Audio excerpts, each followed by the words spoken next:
ಏನು ಇವತ್ತು ಮಹಾರಾಷ್ಟ್ರದ ಇಂಚಲಕರ್ಜಿ ನಗರಕ್ಕೆ ಕರ್ನಾಟಕದ ಗಡಿ ಭಾಗದಿಂದ ಅದು ಸಂಪೂರ್ಣವಾದಂಥ ಕರ್ನಾಟಕದ ಕಲ್ಲೋಳ್ ಬ್ಯಾರೇಜಿನ ಹಿನ್ನೀರನ್ನು ಇಂಚಲಕರ್ಜಿ ನಗರಕ್ಕೆ ಕುಡಿಯೋ ನೀರಿಗಾಗಿ ಒಯ್ತಾ ಇದ್ದಾರೆ. ಮಹಾರಾಷ್ಟ್ರದ ರಾಧಾಕೃಷ್ಣ ಕುಡಿಯೋ ನೀರು ಯೋಜನೆ ಸರಬರಾಜು ಯೋಜನೆಯನ್ನು ಅದನ್ನು ವಿರೋಧಿಸಿ ಈಗಾಗಲೇ ನಾವು ಕಳೆದ 1.5 ತಿಂಗಳಿನಿಂದ ರಾಜ್ಯ ಸರ್ಕಾರದ ಗಣತಿವೆತ್ತ ಮುಖ್ಯಮಂತ್ರಿಗಳು, ಮಾನ್ಯ ಜಿಲ್ಲಾಧಿಕಾರಿಗಳು, ಮಾನ್ಯ ಜಿಲ್ಲಾ ಉಸ್ತುವಾರಿ ಸಚಿವರು ಪತ್ರದ ಮುಖಾಂತರ ಅವರಿಗೆ ಅಂದರೆ ಈ ವಿಷಯವನ್ನು ಅವರ ಗಮನಕ್ಕೆ ತರುವಂಥ ಎಲ್ಲ ಪ್ರಸಂಗಗಳನ್ನು ಮಾಡಿದ್ದೇವೆ.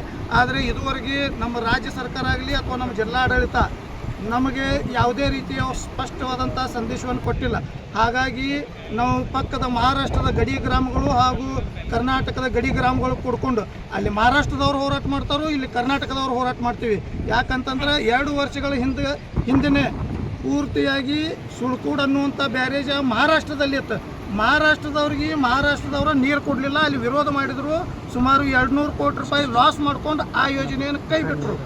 ಅಲ್ಲಿ ವಿರೋಧ ಆಗನ ಈಗ ಏನು ಮಾಡಿದರು, ಕರ್ನಾಟಕದವ್ರು ವಿರೋಧ ಮಾಡೋದಿಲ್ಲ ಅಂತೇಳಿ ಕರ್ನಾಟಕದ ಮೂಲ ನೀರನ್ನು ಮಹಾರಾಷ್ಟ್ರದ ಇಂಚಲಕರ್ಜಿಗೆ ಒಯ್ಯಲಿಕ್ಕೆ ಮಹಾರಾಷ್ಟ್ರದ ಮುಖ್ಯಮಂತ್ರಿಗಳು ಬಂದು ಕರ್ನಾಟಕ ಸರ್ಕಾರ ಆಗಿರ್ಬೋದು, ಬೆಳಗಾವಿ ಜಿಲ್ಲಾಡಳಿತದ ಗಮನಕ್ಕೆ ತರದೆ ಅಂತಾರಾಜ್ಯ ನದಿ ನೀರು ಕಾನೂನನ್ನು ಉಲ್ಲಂಘನೆ ಮಾಡಿ ಅವರೇನು ಈ ಒಂದು ಯೋಜನೆಯನ್ನು ಜಾರಿ ಮಾಡಿದರು.